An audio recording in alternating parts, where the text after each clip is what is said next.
are increasing at a rate of 2 centimeters per second, rate at which the area of increases when the side is 10 centimeters. Area formula for equilateral triangle is root 3 by 4a square.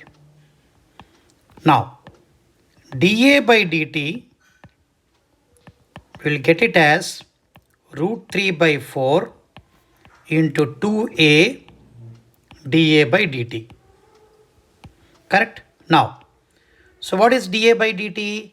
D small a by dt, they gave us 2 centimeters. So dA by dt is equal to root 3 by 4 into 2 into a is 10 and dA by dt they are given as 2.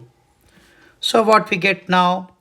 10 root 3 centimeter square per second. This is dA by dt.